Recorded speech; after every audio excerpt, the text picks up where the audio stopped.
Hello everyone, welcome to my YouTube channel. मेरा नाम है अली जुबैर। आज की इस वीडियो में हम डिस्कस करने वाले हैं एक्सरसाइज 1.2 चैप्टर 9 क्लास 9। तो स्टूडेंट जितने भी चैनल पे नए आए हैं, आपको बताता चलूं कि मैट्रिसेस एंड डिटरमिनेंट्स के हवाले से, रो मैट्रिक्स क्या होता है, टाइप्स ऑफ मैट्रिसेस क्या होते हैं, ऑर्डर ऑफ ए मैट्रिक्स क्या होता है, इन सब के हवाले से मैंने वीडियोस अपने यूट्यूब चैनल पे अपलोड की हुई। ऊपर आई टैब का बटन आपको नजर आएगा, आई टैब बटन पे क्लिक कर ले और वो वीडियोस आप वहां जाके देख सकते हैं। प्लस जो प्लेलिस्ट लिंक है वो मैंने डिस्क्रिप्शन में भी ऐड कर लिया, वहां से भी जाके आप वीडियोस को वॉच कर सकते हैं। स्टूडेंट तो वीडियो की तरफ बढ़ते हैं और डिस्कस करते हैं एक्सरसाइज 1.2 इन डिटेल। तो देखिए एक्सरसाइज 1.2 बेसिकली फर्स्ट क्वेश्चन जो है this is about identifying the unit matrices, row matrices, column matrices and null matrices. तो हमने क्या करना है, हमारे पास यहाँ पे A B C D E F तक मैट्रिसेस गिवन है। इन मैट्रिक्स में से हमने डिसाइड करना है कि कौन सा हमारे पास यूनिट मैट्रिक्स है, कौन सा हमारे पास रो मैट्रिक्स है, कौन सा हमारे पास column matrix and null matrix है। देखिए टाइप ऑफ मैट्रिक्स हमने पिछले लेक्चर में डिस्कस किया था कि आइडेंटिटी मैट्रिक्स क्या होता है, स्केलर मैट्रिक्स क्या होता है। अब इस आइडेंटिटी मैट्रिक्स को सिंपली यहाँ पे इन्होंने किस चीज से डिनोट किया है, यूनिट मैट्रिक्स क्या है। तो आइडेंटिटी मैट्रिक्स को आप यूनिट मैट्रिक्स भी कह सकते हैं, इस बात का आप ख्याल रखें। तो देखिए ये मैट्रिक्स ए जो है, सिंपली आप ए कर देखिए, इसके चारों जो एंट्रीज है, चार एलिमेंट्स है, इसमें सारे क्या है, zero. So this is simply a null matrix. ठीक है, इसको आप कह सकते हैं नल मैट्रिक्स। और जब मैट्रिक्स बी की तरफ देखते हैं तो मैट्रिक्स बी में आप चेक करें, इसमें सिर्फ क्या है, हमारे पास एक ही रो है। So if there is one row in a matrix that mean this matrix is simply a row matrix. तो ये हमारे पास क्या है, रो मैट्रिक्स है। एंड दिस मैट्रिक्स सी एक ही कॉलम है। If there is one column in a matrix you can say that the matrix is simply a column matrix. ठीक है, तो ये हमारे पास first matrix is null matrix, second is row matrix, third is column matrix. And ये देखे matrix D, ये जो डी आपके पास गिवन है, यहाँ पे देखिए दो जो डायगोनल एंट्रीज है, डायगोनल एंट्रीज 1 1 है। तो इफ डायगोनल एंट्रीज आर 1 1, उसको हम क्या कहते थे, उसको हम सिंपली कहते थे यूनिट मैट्रिक्स या आइडेंटिटी मैट्रिक्स। देखिए यहाँ पे हमने डिस्कस किया था कि आइडेंटिटी मैट्रिक्स क्या होता है। ठीक है, आइडेंटिटी मैट्रिक्स को आप यहाँ पे आइडेंटिटी मैट्रिक्स का ऑप्शन नहीं है, यहाँ पे सिंपली आपके पास यूनिट मैट्रिक्स का है, तो आप सिंपली इसको कहेंगे यूनिट मैट्रिक्स। ठीक है, this matrix is simply again एक ही एलिमेंट है, वो जीरो है, तो अगेन आपके पास क्या है, ये सिंपली आप इसको नल मैट्रिक्स कह सकते हैं। ठीक है, और अगर नल मैट्रिक्स इसमें एक ही रो भी है, एक ही कॉलम भी है, तो ये कॉलम एंड रो मैट्रिक्स दोनों में भी आ सकता है। लेकिन यहाँ पे एक ही एलिमेंट है, वो जीरो है, तो हम इसको डायरेक्टली क्या कह सकते हैं, नल मैट्रिक्स। देखिए दिस इज अगेन जो एफ मैट्रिक्स आपके पास गिवन है, ये अगेन आपके पास क्या है, कॉलम मैट्रिक्स है, क्योंकि इसमें एक ही कॉलम गिवन है। Question number 2 है, from the following matrices identify a square matrix, triangular matrix, row matrix, column matrix, identity matrix, null matrix। Again यहाँ पे कुछ मैट्रिक्स हमें गिवन है, इनमें से हमें आइडेंटिफाई करना है कि कौन से हमारे पास स्क्वायर मैट्रिक्स है, कौन से हमारे पास रेक्टेंगुलर मैट्रिक्स है, कौन से हमारे पास। देखिए ये क्या स्क्वायर मैट्रिक्स किसे कहते हैं, रेक्टेंगुलर मैट्रिक्स किसे, ये सारी चीजें हमने डिस्कस की हुई है। तो जस्ट यहाँ पे जस्ट इनको सोल्व करते। This one is simply your rectangular matrix. क्यों? क्योंकि देखिए नंबर ऑफ रोज और not equal to number of columns. तो नंबर ऑफ रोज जब नंबर ऑफ कॉलम्स के बराबर नहीं होंगे तो हम उसको कहेंगे रेक्टेंगुलर मैट्रिक्स। तो इसके ऊपर मैं लिखता हूं B. Again this is your column matrix. तो कॉलम मैट्रिक्स यहाँ पे देखिए डी, क्योंकि एक ही कॉलम है। This is again a square matrix, क्योंकि number of rows equal to number of columns है, तो square matrix A. Again this is देखिए जहाँ पे ऊपर हमने डिस्कस किया था, यहाँ पे ये वाला, this is your null matrix, sorry unit matrix. और यूनिट मैट्रिक्स को हम क्या कह सकते हैं, सिंपली यहाँ पे आइडेंटिटी मैट्रिक्स का ऑप्शन है, यूनिट मैट्रिक्स का ऑप्शन नहीं है। सो इसको हम लिखेंगे आइडेंटिटी मैट्रिक्स, यहाँ पे मैं ई से रिप्रेजेंट करता हूँ। This is again number of rows और not equal to number of column. तो ये अगेन आपके पास क्या है, रेक्टेंगुलर मैट्रिक्स में आएगा। ये आपके पास रो मैट्रिक्स में आएगा, क्योंकि इसमें एक ही रो है, तो इसको हम लिखते हैं सी। ये आपके पास क्या आ जाएगा, अगेन कॉलम मैट्रिक्स में आ जाएगा डी। ये आपके पास क्या है, number of rows equal to number of columns के बराबर है, तो हम इसको सिंपली कहेंगे आपके पास क्या होता है, ये सिंपली स्क्वायर मैट्रिक्स होगा। तो square matrix and this is again your null matrix, क्योंकि सारे एंट्रीज यहाँ पे क्या है, सारे एंट्रीज यहाँ पे जीरो है, तो इसको हम क्या कहेंगे, नल मैट्रिक्स कहेंगे। क्वेश्चन नंबर सी आपका 3 है।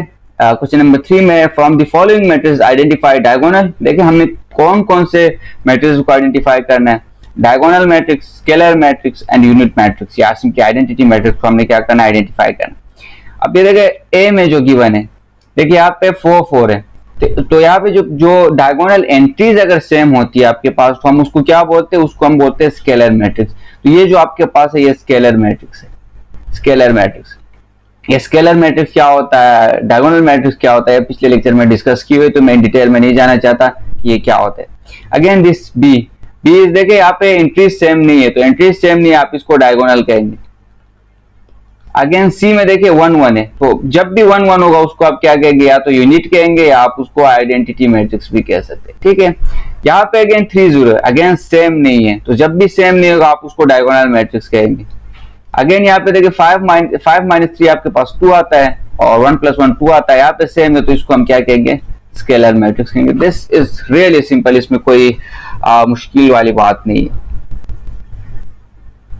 क्वेश्चन नंबर 4 है, find negative of matrix A B C D E when this. देखिए मैट्रिक्स गिवन है, नेगेटिव ऑफ मैट्रिक्स फाइंड करना है। नेगेटिव ऑफ मैट्रिक्स जब भी हमने डिस्कस किया था कि नेगेटिव ऑफ मैट्रिक्स जब भी हम फाइंड करेंगे, सिंपली हम क्या करेंगे, नेगेटिव को सारे एंट्रीज के साथ हम क्या करेंगे, मल्टीप्लाई करेंगे, या सिंपली आप नेगेटिव को कॉमन निकालेंगे। तो मल्टीप्लाई करना इज बेटर ऑप्शन, आप डायरेक्टली मल्टीप्लाई करें, ठीक है। तो नेगेटिव ऑफ मैट्रिक्स यहाँ पे क्या हो जाएगा, देखिए लेट्स सपोज ए मैट्रिक्स है मेरे पास, ठीक है, मैं जस्ट एग्जांपल ले रहा हूँ, 2 3 4 5 है। नेगेटिव ऑफ मैट्रिक्स ए क्या हो जाएगा, आप सारे एलिमेंट्स के साथ, जिसके साथ माइनस है उसके साथ प्लस कर लेंगे, जिसके साथ प्लस है उसके साथ माइनस। लेट्स सपोज यहाँ पे इसके साथ माइनस लगाता हूँ ताकि समझ में आसानी हो। यहाँ पे इसके साथ 2 है तो इसके साथ -2, यहाँ पे इसके साथ -3 है तो इसके साथ 3, यहाँ पे -4 लगाएंगे, यहाँ पे हम -5 लगाएंगे, तो ये नेगेटिव ऑफ मैट्रिक्स हो गया। तो ए का नेगेटिव क्या हो जाएगा, सिंपल माइनस ए आपके पास क्या हो जाएगा, देखिए 1 0 -1 है, तो यहाँ पे -1 0 और यहाँ पे आ जाएगा 1।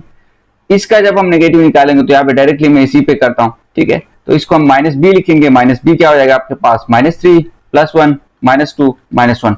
सारे जो साइन से आप क्या करेंगे, उनको फ्लिप कर लेंगे, जो प्लस है उसको माइनस कर लेंगे, जो माइनस उसको हम क्या करेंगे, प्लस कर लेंगे। यहाँ पे c है, अगर मैं -c कर लूँ, ठीक है, यहाँ पे आ जाएगा -2 -6 -3 -2, तो यहाँ पे क्या है, नेगेटिव ऑफ मैट्रिक्स आ जाएगा। यहाँ पे मैट्रिक्स डी है, यहाँ पे -3 है तो +3 बन जाएगा।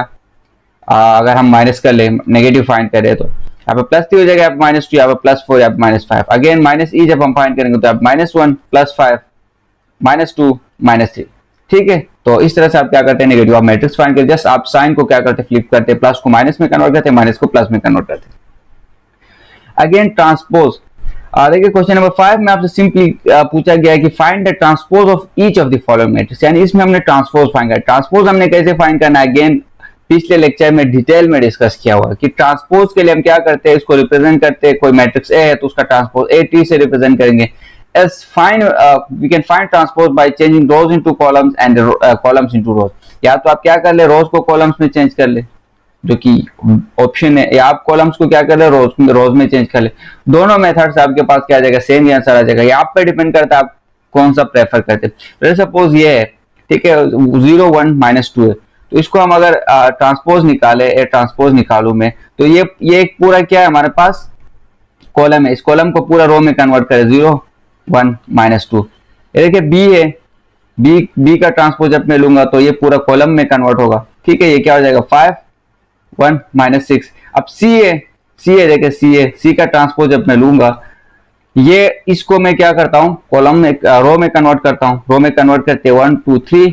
अगेन इसको मैं क्या करता हूँ, रो में कन्वर्ट करता हूँ, 2 -1 और 0। ये मेरे पास क्या हो जाएगा, ट्रांसपोज हो जाएगा। ये सारे जो आपके पास है डी ई एफ, इन सब को हम क्या करेंगे, उसी तरह से कर लेंगे। डी को करते, डी को जब मैं करूंगा, डी का ट्रांसपोज लिखूंगा, यहाँ पे मेरे पास क्या हो जाएगा, 2 3 हो जाएगा, यहाँ पे हो जाएगा मेरे पास 0 5, ठीक है। अगेन ई को अगर मैं कर लूं तो ई का ट्रांसपोज मेरे पास क्या आ जाएगा, ई ट्रांसपोज से मैं इसको रिप्रेजेंट कर लूंगा। यहाँ पे 2 3 है, या फिर आप क्या कर ले, रोज को कॉलम में, कॉलम को रोज में। तो यहाँ पे मैं करता हूँ, कॉलम्स को रोज में करता हूँ, 2 -4, यहाँ पे क्या आ जाएगा, 3 × 5 आ जाएगा, ठीक है। अगेन इस f को कर ले, f को भी अगेन सेम मेथड से कर लेंगे आप लोग। 1 आ जाएगा, यहाँ पे 2 आ जाएगा, यहाँ पे 3 आ जाएगा, यहाँ पे 4 आ जाएगा। तो इस तरह से आपका क्या है, transpose of A matrix find कर सकते। डिटेल में डिस्कस किया पिछले वीडियो में, तो इसमें कोई अगेन मुश्किल वाली बात नहीं है। Again question number 6 is the last question of this exercise and is simply about verify that if a is equal to this and b is equal to this then a transpose। देखे हमने इसमें simply verification करनी है, तो हमें एक matrix given है, उसका हम ट्रांसपोज फाइंड करेंगे। एक आपको मैं एज ए असाइनमेंट या फिर एज ए होमवर्क के तौर पे दूंगा, एक मैं खुद कर लूंगा। लेट सपोज मैं ए को ही कर लेता हूँ। मेरे पास मैट्रिक्स ए मेरे पास क्या है, सिंपल है, 1201, ठीक है। ये मैंने पहले भी डिस्कस किया हुआ है पिछले लेक्चर में कि ए ट्रांसपोज की ट्रांसपोज इक्वल टू एक, इसका ट्रांसपोज अगर मैं लूं, देखिए इसका ट्रांसपोज अगर मैं लूं तो ये क्या हो जाएगा, 1 2 है तो 1 2 को मैं इस तरह लिख सकता हूं। ये पहले रो की फॉर्म में था, मैं इसको कॉलम की फॉर्म में लिखता हूं। 0 1 है, 0 1 को मैं कुछ इस तरह लिख सकता हूं, या फिर आप कॉलम्स को रोज में कन्वर्ट करें, 1 0 2 1 आ जाएगा, सेम ही आ जाएगा, कोई डिफरेंस नहीं होगा, आप जो भी मेथड अप्लाई कर ले। अगेन इस ट्रांसपोज का मैं दोबारा से ट्रांसपोज, देखिए ए ट्रांसपोज आपने फाइंड किया, दोबारा उसका ट्रांसपोज लेंगे आप। सो ए ट्रांसपोज की ट्रांसपोज क्या हो जाएगा हमारे पास, अगेन ये जो मैट्रिक्स आपके पास आया ये, ठीक है, इसका ट्रांसपोज लेंगे। देखिए 1 2 यहाँ पे है तो 1 2 में इस साइड पे लिखता हूँ, 0 1 यहाँ पे है तो 0 1 में इस साइड पे लिखता हूँ। सो 1 2 0 1, देखिए 1 2 0 1 ये मैट्रिक्स ए और ये मैट्रिक्स सेम है, तो A is equal to A transpose का ट्रांसपोज, ठीक है। सो ये इस तरह से आप क्या कर सकते हैं, वेरीफाई कर। सो बी में भी वही है, बी का ट्रांसपोज निकाले आपको, ठीक है, दोबारा उसका ट्रांसपोज निकाले आपके पास, वो बी के बारे आ जाती है। इस तरह से आप क्या कर सकते हैं, इसको वेरीफाई कर सकते हैं। नेक्स्ट जो लेक्चर होगा हमारा उसमें हम डिस्कस करेंगे addition and subtraction of matrices कैसे करते हैं, एंड देन नेक्स्ट लेक्चर में हम देखेंगे मल्टीप्लिकेशन जो कि काफी डिफिकल्ट है, उसको किस तरह से सॉल्व कर सकते हैं। तो thank you student for watching out this video and I wish you very best of luck with your preparation.